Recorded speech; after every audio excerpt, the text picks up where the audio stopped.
Welcome to district media. మన ప్రస్తుతము కుమారి గారు ఒక స్వచ్ఛంద సేవా సంస్థను ఏర్పాటు చేసి కుమారి ఫౌండేషన్ పెట్టి ఈరోజు అనేక సేవా కార్యక్రమాలు చేస్తున్నటువంటి కుమారి గారు మన మధ్య ఉన్నారు. ఆమెను కొన్ని మరిన్ని విషయాలు అడిగి తెలుసుకునే ప్రయత్నం చేద్దాం. నమస్తే మేడం. మేడం మీది ఏ ఊరు? అటు చూసి చెప్పండి. మీరు చెప్పిన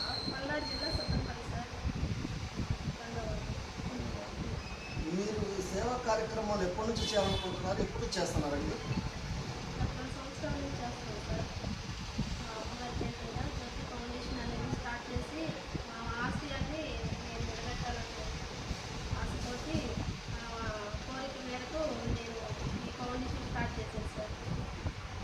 అయితే మీరు సత్తెనపల్లి నియోజకవర్గంలో మీ దగ్గర స్వచ్ఛంద సేవా సంస్థకి ఎంతమందికి మీరు హెల్ప్ చేస్తున్నారు, అసలు ఏమేమి కార్యక్రమాలు చేస్తున్నారు? సార్ ప్రతిరోజు నైట్ ప్లాట్ఫామ్ మీద ఉన్న వాళ్ళకి అట్లాగే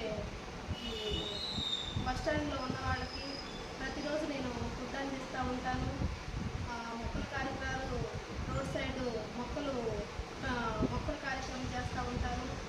అలాగే హాస్పిటల్లో నిరుపేద వాళ్ళు అసలు లేని వాళ్ళు చూపించుకోలేని వాళ్ళు గవర్నమెంట్ హాస్పిటల్కి వెళ్ళి ప్రతిరోజు వాళ్ళకి హాస్పిటల్కి వెళ్ళి సూపరింటెండెంట్ గారితో మాట్లాడి వాళ్ళకి సేవలు అందిస్తున్నాము మా ఫౌండేషన్ తరఫున.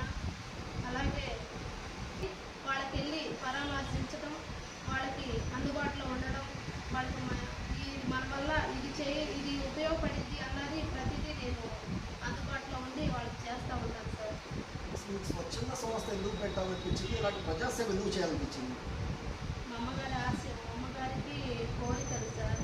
లేని వాళ్ళకి పెట్టడం అనేది మనం తిన్నది కాదు, ఎదుటి వాళ్ళకి పెట్టేది, వాళ్ళ ప్రేమను పొందుకోవడం చాలా మంచిదని మా అమ్మ మాట సార్. మీకు స్వచ్ఛంద సంస్థకి ఎవరు సహకారం ఉంటుంది, మీరు మీ కుటుంబం నుంచి ఎలాంటి సహకారం అందుతుంది? Full support sir. నాన్నగారు, మా వారు, వాళ్ళ సపోర్ట్ వల్ల నేను ఈరోజు ఎంత చేయగలుగుతున్నానంటే వాళ్ళు మిగతాది ఫ్రెండ్స్ సర్కిల్ వాళ్ళు కొంచెం హెల్ప్ చేస్తూ ఉంటారు సార్. మిగతా అమౌంట్ అంతా మా వారు, మా నాన్నగారు ఇస్తూ ఉంటారు. ప్రతిరోజు వాళ్ళకి ఎవరికి ఏది లేదో కనుక్కుంటే మాత్రం వీళ్ళు మనీ ఇస్తూ ఉంటారు. వీళ్ళు ఫుల్ సపోర్ట్ వల్ల నేను ఈరోజు ఇంత చేయగలుగుతున్నాను సార్. ఒక కుటుంబంలో అనేక ఆర్థిక ఇబ్బందులు ఉంటాయి. మీ కుటుంబంలో మరి అలాంటి ఇబ్బందులు కూడా ఎదుర్కొని మీరు ఈరోజు మీ వాళ్ళ సహకారంతో మీరు ఈ విధంగా సేవా కార్యక్రమం చేస్తున్నారు. అయితే బయట ప్రభుత్వం నుంచి కానీ అధికారుల నుంచి మీరు ఎలాంటి అప్రిషియేట్స్ వస్తుంది?